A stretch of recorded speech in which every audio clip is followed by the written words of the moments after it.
మీ జీఐఈటీ ఇప్పుడు జీజేయుగా మారింది. 2000కు పైగా ప్లేస్మెంట్స్, ఐపీఎం, కేపీఎంజీ వంటి సంస్థలతో ఇంటిగ్రేటెడ్ కోర్సులు. యూపీఎస్సీ కోచింగ్, అడ్మిషన్లు ఓపెన్.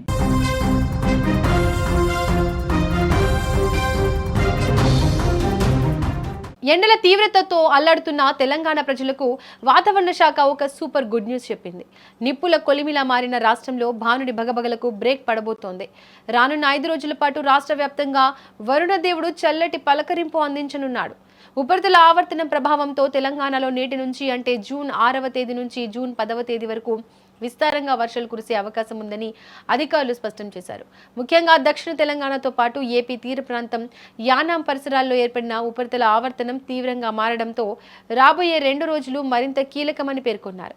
ఈ ప్రభావం వల్ల రాష్ట్ర వ్యాప్తంగా పగటి ఉష్ణోగ్రతలు దాదాపు 2 నుంచి 5 డిగ్రీల వరకు క్రమంగా తగ్గే జనానికి పెద్ద ఊరట లభించనుంది. రాష్ట్రంలోని పలు జిల్లాల్లో భారీ నుంచి అతి భారీ వర్షాలు పడే ఛాన్సెస్ స్పష్టంగా కనిపిస్తోంది. ముఖ్యంగా రంగారెడ్డి, వికారాబాద్, సంగారెడ్డి, మహబూబ్ నగర్, నాగర్ కర్నూలు జిల్లాలో ఇవాళ వాతావరణం పూర్తిగా మారిపోనుంది.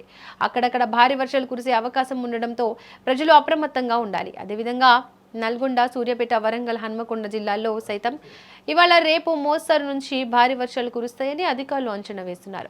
వాతావరణ మార్పుల వల్ల కేవలం వర్షాలే కాకుండా గంటకు 40 నుంచి 50 కిలోమీటర్ల వేగంతో బలమైన ఈదురుగాలులు వీచే ప్రమాదం ఉంది.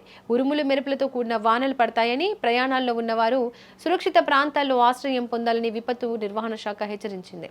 మరోవైపు దేశంలోని వర్షాకాలం అధికారికంగా ప్రవేశించింది. ఎంతో కాలంగా ఎదురుచూస్తున్న నైరుతి రుతుపవనాలు 4 రోజులు ఆలస్యంగా జూన్ 4వ తేదీన కేరళ తీరాన్ని తాకాయి. వాతావరణంలో వచ్చిన ఆకస్మిక మార్పుల వల్ల ఈ ఏడాది జూన్ 1వ తేదీన రావాల్సిన రుతుపవనాలు కాస్త ఆలస్యంగా ఎంట్రీ ఇచ్చాయి. ప్రస్తుతం ఇవి కేరళ వ్యాప్తంగా విస్తరించి అక్కడ భారీ వర్షాలు కురిపిస్తున్నాయి. వాతావరణ నిపుణుల తాజా అంచనాల ప్రకారం ఈ రుతుపవనాలు చాలా వేగంగా కదులుతున్నాయి. వచ్చే వారం రోజుల్లో ఇవి క్రమంగా తెలంగాణ రాష్ట్ర వ్యాప్తంగా విస్తరించేందుకు అనుకూలమైన పరిస్థితులు ఉన్నాయి. ఒకవైపు ఉపరితల ఆవర్తనం, ఇంకోవైపు రుతుపవనాల రాకతో తెలంగాణలో ఉష్ణోగ్రతలు ఒక్కసారిగా పడిపోనున్నాయి. ఎండల ధాటికి ఇళ్ల నుంచి బయటకు రావడానికే భయపడిన సామాన్య జనానికి, ముఖ్యంగా రైతులకు ఈ వర్షాలు ఎంతో మేలు చేయనున్నాయి. రాబోయే 5 రోజులు తెలంగాణలో వాతావరణం చాలా చల్లగా, ఆహ్లాదకరంగా మారబోతోంది.